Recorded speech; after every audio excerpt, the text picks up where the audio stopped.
Era la mujer más famosa de la televisión, pero desapareció en la cima de la fama.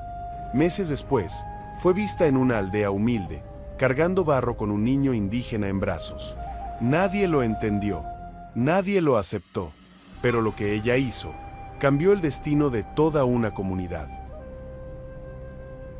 El público aplaudía de pie mientras los flashes iluminaban el rostro de la mujer más codiciada de América Latina.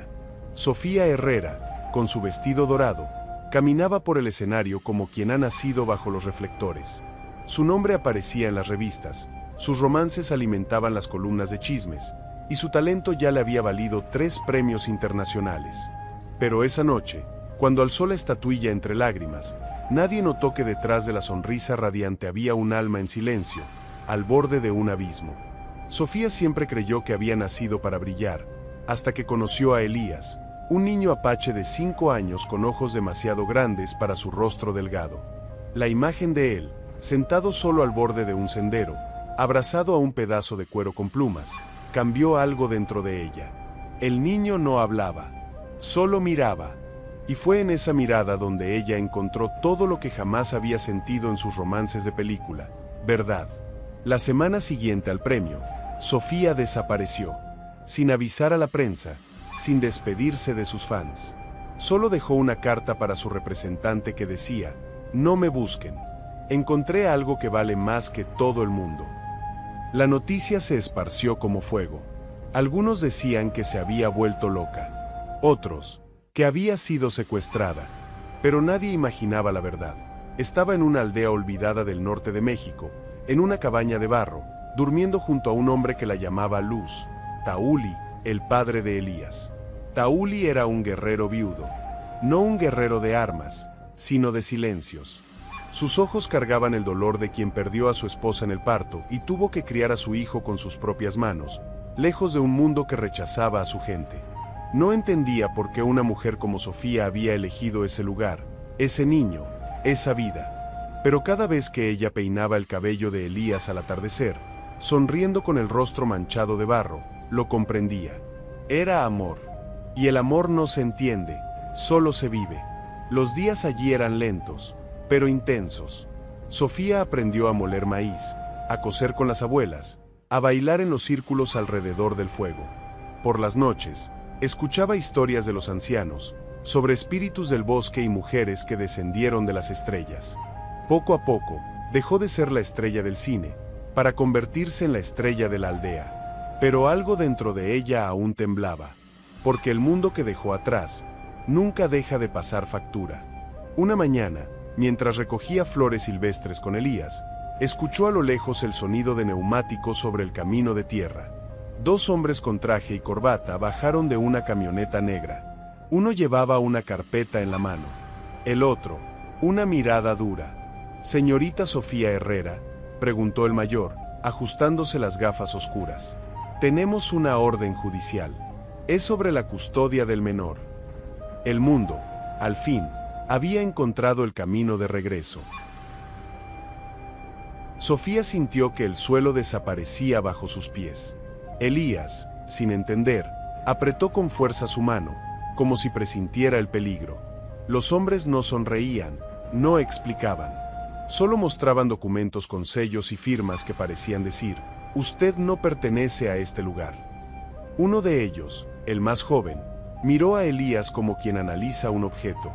«Estamos investigando una posible adopción ilegal, señorita. Hay denuncias sobre el paradero de este niño». Las palabras fueron como cuchillos. El amor que Sofía sentía por Elías estaba siendo cuestionado, como si fuera un simple capricho. Tauli apareció corriendo, con el rostro endurecido. Sabía hablar español, pero en ese momento prefirió expresarse en la lengua de sus antepasados, como un grito ancestral de protección. Sofía tradujo con calma: «Dice que Elías es su hijo, que no hay adopción, que la madre del niño murió en el parto y él siempre lo ha cuidado». El hombre mayor alzó las cejas. «Aún así, su presencia aquí lo cambia todo. Usted es una figura pública. Su influencia podría estar manipulando a este hombre». La acusación era absurda, pero su voz llevaba el peso de la ley. En los días siguientes, la aldea guardó silencio. Los niños dejaron de jugar en los senderos. Las ancianas dejaron de cantar. Sofía ya no era solo la estrella de la comunidad, era un posible problema. Los agentes regresaron, ahora con trabajadoras sociales. Tomaron fotos, hicieron preguntas con desconfianza, ignoraron la sencillez de los hogares. Sofía respondía todo con firmeza, pero cada palabra le costaba una lágrima contenida. Lo más cruel era ver a Elías retraído, como si reviviera el miedo de perder a otra madre. Una noche de cielo despejado, Sofía subió hasta la colina donde las mujeres solían rezar. Encendió una vela y se arrodilló. Si tengo que irme, Dios, que no sea sin él. Que este niño nunca piense que lo abandoné. Fue entonces cuando la anciana Dominga se acercó en silencio. Tocó su hombro y le dijo: los blancos se llevan lo que no entienden, pero los espíritus, ellos devuelven lo que es verdadero. Era una promesa, o una profecía. Mientras tanto, al otro lado de la frontera, los tabloides explotaban. Sofía Herrera envuelta en escándalo indígena. Actriz esconde a un niño en aldea apache. Abandono o secuestro. La prensa que antes la idolatraba ahora escupía veneno. Su antigua agente, Marta, intentó llamarla decenas de veces, pero Sofía no contestó. Sabía que, si escuchaba esa voz, quizás dudaría, quizás aceptaría volver. Y ella no quería volver. El amor por Tauli y Elías ya tenía raíces profundas, aunque el mundo quisiera arrancarlas. La semana siguiente, llegó la orden. Sofía debía comparecer ante el tribunal en Hermosillo. De lo contrario, el niño podría ser retirado de la aldea por seguridad. El viaje sería largo, arriesgado, pero no dudó. Miró a los ojos de Tauli y dijo: si quieren escuchar mi verdad, entonces la escucharán. Pero no iré sola. Vamos juntos. Aquella noche, los tres durmieron abrazados, bajo un techo de barro y estrellas. Sabían que estaban a punto de enfrentar algo mucho más grande que un juicio. Estaban a punto de enfrentar el precio del amor. El camino hacia Hermosillo parecía interminable. La camioneta prestada por el ayuntamiento se sacudía en cada curva de tierra, pero Sofía mantenía a Elías firme en su regazo. Tauli iba en silencio, con la mirada fija en el paisaje árido, como si hablara con los espíritus del desierto. Al llegar a la ciudad, las bocinas, los anuncios luminosos y los altos edificios de concreto parecían otro planeta. Elías se tapó los oídos y hundió el rostro en el pecho de su madre del corazón. «Va a pasar», ella susurró, pero ni ella sabía si lo creía. En el juzgado, las cámaras los esperaban como depredadores. Los periodistas gritaban preguntas, los fotógrafos invadían el espacio, llamaban a Tauli salvaje y a Elías niño robado. A Sofía le pidieron que no hablara, pero cuando una reportera insinuó que todo era una estrategia de marketing, ella perdió el control. Este niño no es marketing. Es mi hijo, y ninguno de ustedes entenderá jamás lo que eso significa. El público guardó silencio por un instante, pero el daño ya estaba hecho. Sofía acababa de volverse aún más polémica. En el tribunal, el juez era un hombre canoso de expresión impenetrable. En el lado opuesto, una abogada del Estado argumentaba que la presencia de una figura pública podría alterar el bienestar del menor e interferir con las tradiciones locales. Sofía apretó la mano de Tauli bajo la mesa. «Ellos creen que yo soy el problema», susurró. Pero Tauli no respondió. Solo la miró con una ternura firme, como diciendo: «Eres el puente entre dos mundos. No te rindas». Fue entonces cuando llamaron al primer testigo, don Jacinto, el anciano de la aldea. Incluso con bastón, caminó hasta el centro de la sala con dignidad. Miró al juez a los ojos y dijo: «Esta mujer alimentó a nuestro pueblo cuando llegó la sequía. Curó a nuestros niños con infusiones que aprendió de nuestras curanderas. Dio amor a un niño que apenas conocía el cariño. En mi idioma, ahora su nombre es Nali Yei, la que pertenece».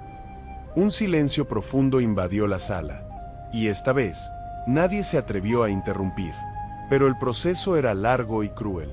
Ordenaron exámenes, evaluaciones psicológicas, entrevistas con Elías. Cada día, Sofía se veía más desgastada. Dormían en hostales baratos, con ruido de tráfico y olor a humedad. Elías tuvo fiebre. Tauli, en silencio, lloró una madrugada entera sin que ella lo notara. Era como si el mundo gritara: vuelvan al lugar del que nunca debieron salir. Pero ellos sabían que no tenían elección. Tenían que demostrar que amar también es resistir. En la última audiencia, llamaron a Elías. Un traductor intentó hacerlo hablar. Pero el niño miró al juez y dijo, en voz baja, en español: la elegí a ella, porque su olor es como el de mi mamá. Todos guardaron silencio. Sofía rompió en llanto. La abogada titubeó. Y el juez, con los ojos ligeramente húmedos, pidió que todos salieran de la sala. Necesitaba pensar. Sofía salió con el corazón hecho pedazos, pero también con la certeza de que, por primera vez, alguien había escuchado la verdad. El día de la sentencia llegó como una tormenta contenida. El tribunal estaba más silencioso que nunca. Afuera, los reporteros intentaban captar cualquier reacción, pero Sofía mantenía la cabeza baja, protegiendo a Elías de todo. Tauli caminaba a su lado como un escudo viviente. No sabían qué esperar. La ley rara vez favorecía a los que venían de tierras olvidadas. Pero en ese instante, nada importaba más que una sola cosa: permanecer juntos. El juez apareció y se sentó lentamente. Leyó el fallo sin prisa, como si saboreara cada línea de una historia más grande que él mismo. Aunque este tribunal reconoce la ausencia de documentación formal, también reconoce algo que escapa al papel: el vínculo inquebrantable que se ha construido entre esta mujer, este hombre y este niño. Sofía contuvo la respiración. El juez continuó: este tribunal decide no retirar la custodia del menor y autoriza la residencia conjunta bajo acompañamiento humanitario y cultural. Fue como escuchar un milagro pronunciado en voz alta. Sofía abrazó a Elías con tanta fuerza que el niño rió por primera vez en semanas. Tauli simplemente colocó la mano sobre su hombro y murmuró: "Yuzgo. Gratitud". Pero antes de que pudieran salir por la puerta trasera, un nuevo obstáculo se presentó. Un hombre rubio, de traje gris claro, bloqueó la salida junto a dos policías. Sofía Herrera dijo con tono autoritario: "Soy agente del gobierno estadounidense. El menor está siendo solicitado por un centro internacional de protección infantil". Fue como si la vida diera un beso, y luego un puñetazo. El agente alegaba que existían sospechas de tráfico infantil, basadas en un antiguo informe sobre desapariciones en comunidades indígenas. Usaba palabras como tratado internacional y jurisdicción binacional.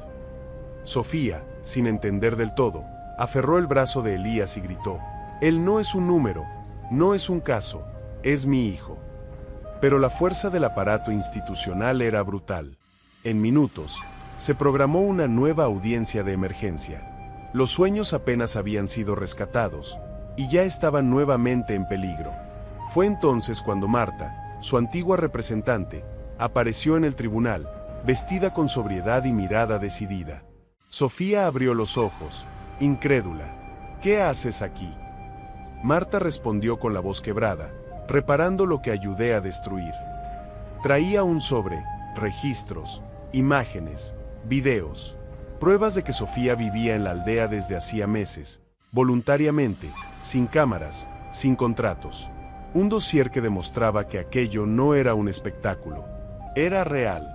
Era vida. Esa noche, al regresar a la posada, Sofía y Marta hablaron como viejas amigas que se habían olvidado una de la otra. "Pensé que te habías vuelto loca", confesó Marta. "Y tal vez lo hice", respondió Sofía con una sonrisa cansada. "Pero si amar a un niño, a un hombre, a toda una aldea, es locura, entonces ya no quiero estar cuerda". Y afuera, en el patio de piedra, Elías corría por primera vez en libertad, gritando al cielo una palabra que había aprendido de Tauli: Osi. Esperanza. Con la nueva audiencia programada, Sofía y Tauli estaban exhaustos, pero no derrotados. Sabían que ahora enfrentaban algo aún más grande: el peso de dos países, dos culturas, dos visiones del mundo que nunca aprendieron a escucharse. Elías, a pesar de todo, parecía más fuerte. Caminaba entre ellos con la inocencia de quien aún cree que el amor siempre vence. Pero Marta advirtió: esta guerra no es justa. Van a necesitar más que pruebas. Van a necesitar testigos. Historia viva. Sofía tuvo una idea arriesgada: llevar a los ancianos de la aldea a testificar ante el tribunal. Ellos son la voz de la tierra. Si alguien puede demostrar que Elías pertenece, son ellos. En pocos días, Dominga, don Jacinto y 3 líderes espirituales más viajaron a Hermosillo, vistiendo ropas ceremoniales y collares de semillas. Al llegar al juzgado, algunos los trataron como exóticos, pero al entrar en la sala de audiencias, la atmósfera cambió. Era como si el pasado y el presente se miraran por primera vez sin máscaras. Don Jacinto pidió la palabra. Me enseñaron que un niño no nace solo de una mujer. Nace de toda una aldea. Elías es hijo de todos nosotros. Y esta mujer, que vino de otro mundo, nos enseñó a recordarlo. Los ojos del juez se bajaron. El traductor dudó, ahogado por la emoción. Sofía apretó los ojos para contener las lágrimas. Incluso el agente estadounidense, antes tan rígido, pareció desconcertado. Pero la abogada internacional no cedió. Exigía que se analizara un nuevo elemento, un video filtrado por un paparazzi. El video mostraba a Sofía y Elías caminando juntos por el bosque, sonriendo. En otra escena, ella le cantaba junto a la fogata. La prensa, que ya bordeaba la crueldad, ahora la retrataba como una actriz fingiendo maternidad. Nada prueba que ese vínculo sea real, dijo la fiscal. Pero antes de que el juez hablara, Elías se levantó. Caminó hasta la pantalla del video y señaló con su dedo pequeño. Ese es el momento en que ella me contó que mi mamá murió protegiéndome. Fue la primera vez que alguien me dijo la verdad. El tribunal entero guardó silencio. El juez respiró hondo y declaró: necesitamos más tiempo. Pero este niño ya decidió a dónde pertenece. Sin embargo, ese mismo día, otro incendio comenzó a arder, literalmente. La aldea fue atacada por vándalos desconocidos. Derribaron chozas, quemaron casas y dejaron una nota pintada con spray rojo: quédense con sus salvajes, pero no los traigan aquí. Tauli recibió la noticia como una flecha en el pecho. El amor que compartían estaba bajo ataque, y ya no era solo en el tribunal. Con la ayuda del gobierno local y de la propia Marta, organizaron una fuerza especial para proteger la aldea. Pero el miedo ya se había instalado. Sofía comenzó a dormir con un cuchillo bajo la almohada, y Tauli montaba guardia cada noche. Elías, antes alegre, ahora se despertaba gritando. La llama de la esperanza aún ardía, pero ahora estaba rodeada de humo. Y en lo más profundo de cada uno de ellos crecía una pregunta dolorosa: ¿permitiría el mundo que ese amor sobreviviera? Sofía regresó a la aldea con el corazón roto. Al ver las cenizas de las casas, a los niños llorando y los rostros de los ancianos cubiertos de hollín, cayó de rodillas sobre la tierra seca. Lo destruyeron todo, murmuró. Pero don Jacinto la levantó por el brazo. No, hija mía, solo quemaron madera. Lo que nos mantiene vivos está aquí dentro, dijo, señalando el pecho. Aún así, el rastro de destrucción dejaba claro: el amor que unía a Sofía, Tauli y Elías no solo era juzgado, ahora también era odiado. A la mañana siguiente, comenzó la reconstrucción. Sofía usaba sus manos con fuerza, cargando barro, ayudando a levantar las paredes como cualquier otro miembro de la tribu. Elías la imitaba con pequeños baldes de agua. Tauli lo observaba todo en silencio, pero con los ojos llenos de lágrimas. Podrías estar en París, recibiendo premios, y estás aquí, cubierta de lodo. Ella solo sonrió. Nunca fui tan feliz cubierta de tierra como lo fui vestida de oro. Allí, entre escombros y cantos ancestrales, nacía algo nuevo, una mujer que no actuaba, vivía. Pero la paz duró poco. Marta apareció con un sobre. Sofía, te llegó una propuesta. La carta venía de un estudio internacional. Ofrecían el papel principal en una biografía cinematográfica sobre Frida Kahlo. La producción sería en Hollywood, con un caché millonario y premios casi asegurados. Sofía guardó silencio. Aquella era la oportunidad de su vida, o de la vida que había tenido antes. Si aceptas, tendrás que vivir fuera al menos 2 años, dijo Marta. Tauli escuchó todo, pero no intervino. Simplemente se marchó, llevando a Elías de la mano. Esa noche, Sofía caminó sola por el bosque, como solía hacer cuando necesitaba pensar. Recordó quién fue, lo que perdió, lo que ganó. Pensó en los vestidos de diseñador, en las noches de fiesta, en los vuelos en primera clase. Y pensó en Elías durmiendo en su regazo, con olor a madera y romero. Pensó en Tauli, y en la paz silenciosa que él le traía. Al mirar el cielo, dijo en voz alta: necesito saber, ¿dónde estoy más viva, sobre el escenario o aquí? Y como respuesta, una estrella fugaz cruzó el cielo oscuro. Al día siguiente, dio su respuesta, rechazó la propuesta. Dijo que su historia real valía más que cualquier guión, que su vida ahora era reconstruir, no interpretar, que el mayor papel que había tenido era ser madre, compañera y hija de la tierra. El estudio quedó en shock. La prensa internacional lo trató como un escándalo, pero en la aldea, los tambores sonaron como una celebración.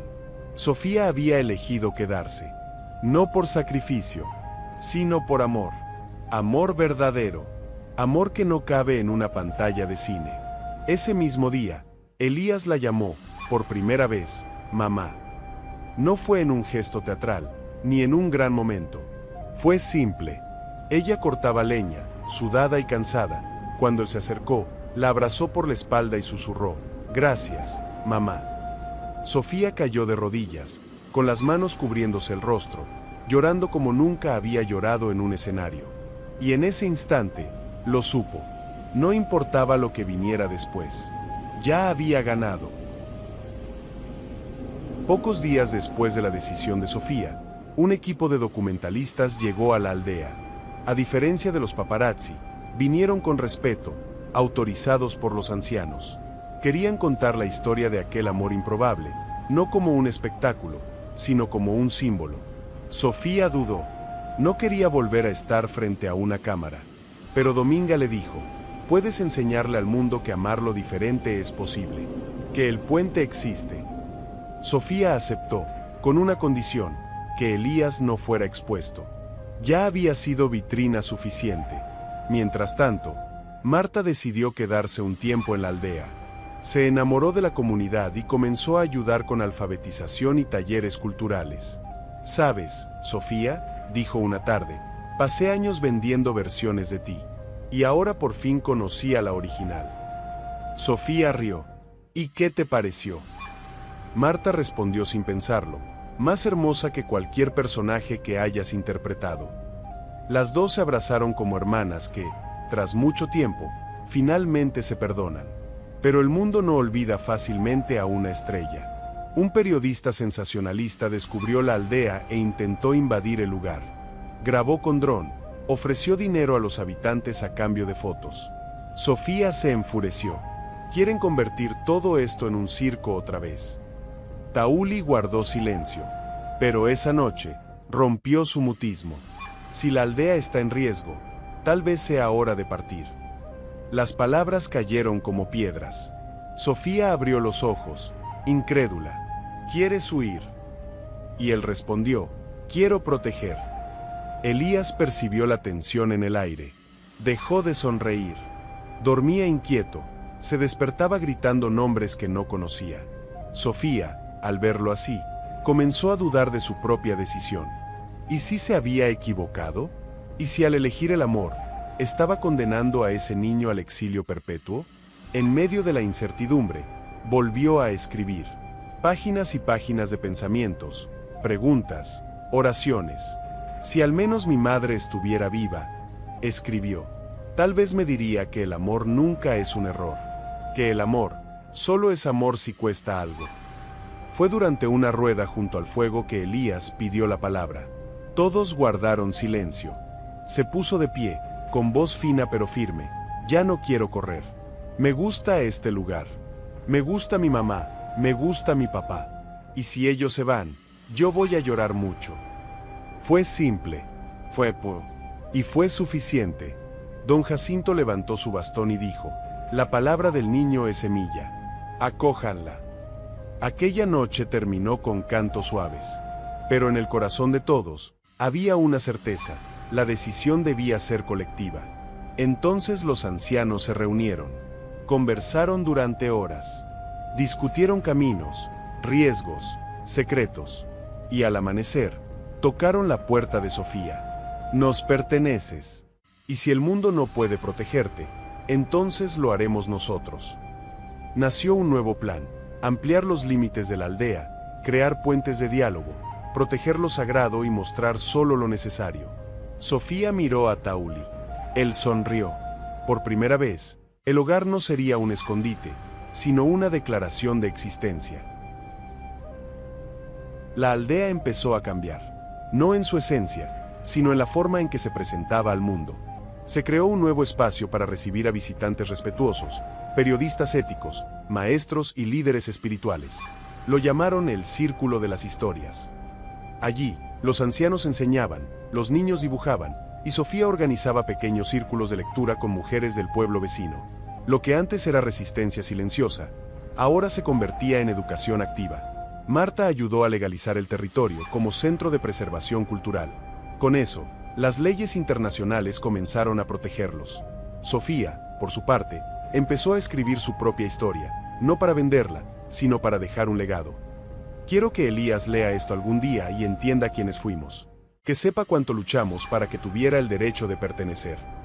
Y Tauli, sentado frente a ella, respondía con ojos tiernos: no estás escribiendo solo para él. Estás escribiendo para todos los hijos que el mundo rechazó. Fue en ese periodo de reconstrucción cuando ocurrió lo inesperado. Sofía descubrió que estaba embarazada. El examen, realizado discretamente en una clínica de la ciudad, no dejaba dudas. Al contárselo a Tauli, él no reaccionó de inmediato. Solo se arrodilló, puso la mano sobre su vientre y murmuró en apache: siento que ella ya baila con los espíritus. Elías saltaba de alegría. Voy a tener un hermano. Sofía rió, con lágrimas en los ojos. O una hermana, mi amor. Pero sí, nuestra familia va a crecer. Las semanas pasaron con calma y belleza. Sofía cosía ropitas junto a las mujeres de la tribu, mientras Elías pintaba las paredes con figuras de caballos y estrellas. Tauli preparaba una cuna de madera, tallada a mano, con símbolos de la tierra y del cielo. Era como si toda la aldea gestara junto con ella. Pero incluso en medio de la alegría, existía un tipo de miedo silencioso, el miedo de que el mundo, una vez más, quisiera arrebatar lo que estaban haciendo allí. Fue en ese clima de expectativa que llegaron cartas del extranjero, invitaciones para conferencias, entrevistas y hasta homenajes en grandes universidades. Sofía rechazó todas, menos una.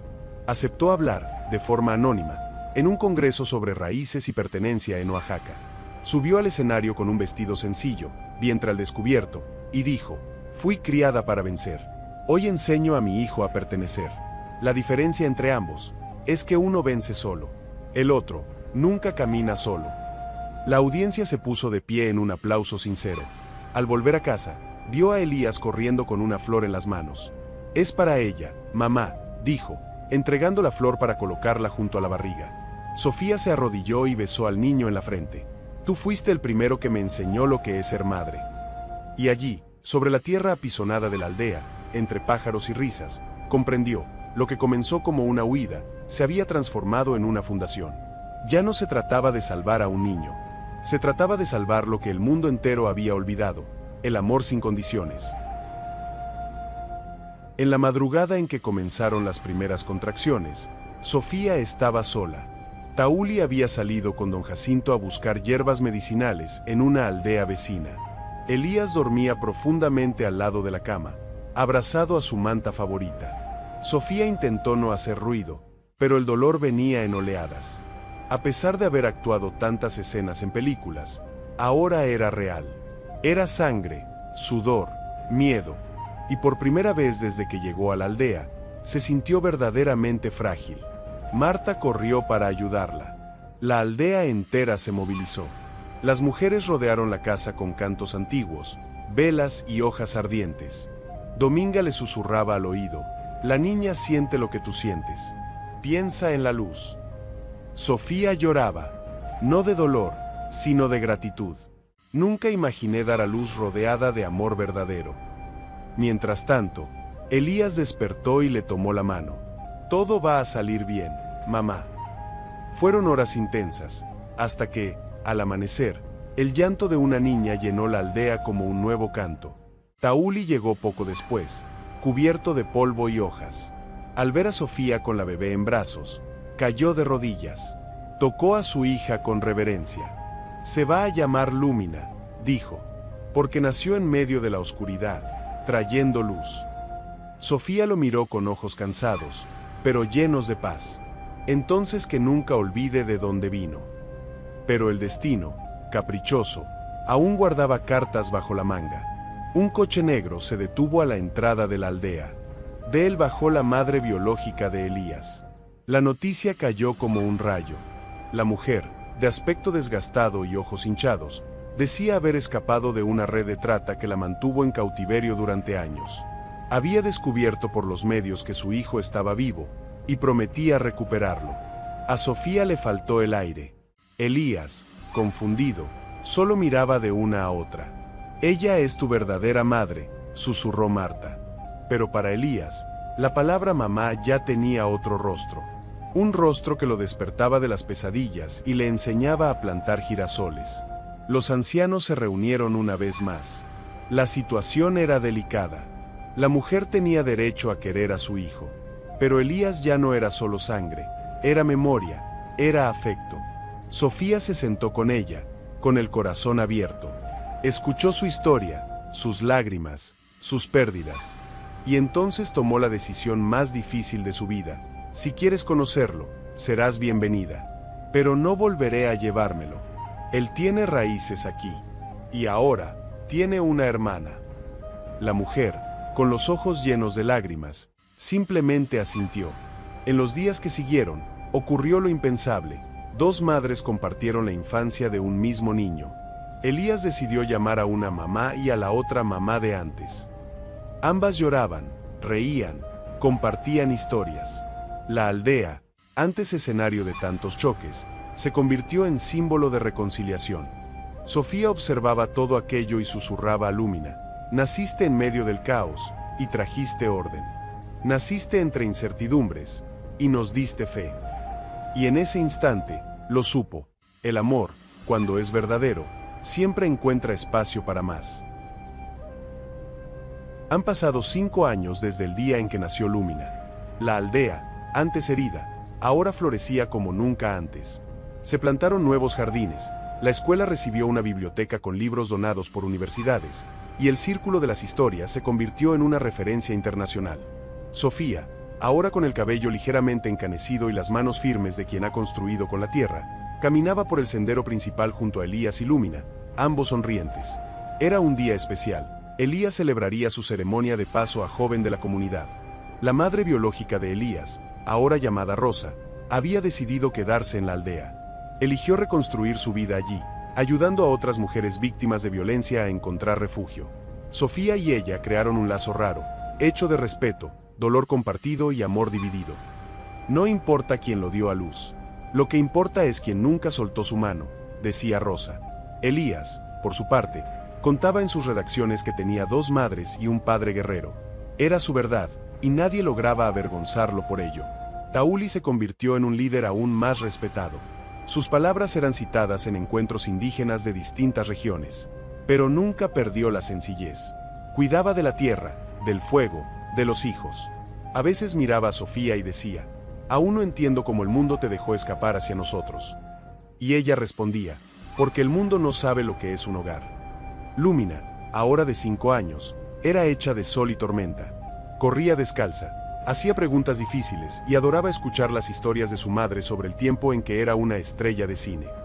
Un cineasta independiente visitó la aldea y pidió permiso para filmar su historia. Sofía aceptó, con una condición: que los nombres fueran cambiados y que la aldea no fuera identificada. La película recorrió festivales, ganó premios e hizo llorar a miles de personas. Pero nadie supo quién era la verdadera mujer detrás de esas imágenes. Sofía vio el estreno en silencio, con Tauli apretando su mano. Al final, mientras subían los créditos, susurró: «Ahora sí, mi historia fue contada como debía ser». Al año siguiente, don Jacinto falleció. Toda la aldea se detuvo por 3 días. Él fue quien acogió a Sofía como hija de la tierra. Y fue él quien pidió, en su último aliento: «No dejen que se apague la llama». Durante la ceremonia, Elías encendió una vela junto a su hermana. «Lo prometo, abuelo», Nunca lo voy a olvidar. Y en ese instante, quedó claro, el ciclo se cerraba. El niño huérfano ahora era guardián. La mujer errante ahora era raíz. Y el hogar, que antes fue refugio, ahora era legado. Una mañana serena, Sofía escribió la última frase en el cuaderno que llevaba años llenando. Abandoné todo para encontrar el amor, pero fue el amor quien me hizo encontrarme a mí misma. Cerró el cuaderno, lo colocó sobre la estantería y fue a ayudar a Lúmina a plantar girasoles. Mientras cavaba la tierra junto a su hija, sintió el viento rozarle el rostro como un susurro. Tal vez era don Jacinto, tal vez era su madre, o quizás solo la vida misma agradeciendo. Sofía miró el cielo azul y pensó, fui una estrella, pero solo ahora aprendí a brillar sin necesidad de ser vista. Y entonces, sonrió, porque la verdad que permanece, es siempre la que nace del amor. Y si te gustó esta historia, seguro te encantará la siguiente que aparece en tu pantalla. No olvides suscribirte a nuestro canal, dejar tu like y activar las notificaciones. Nos vemos en la próxima.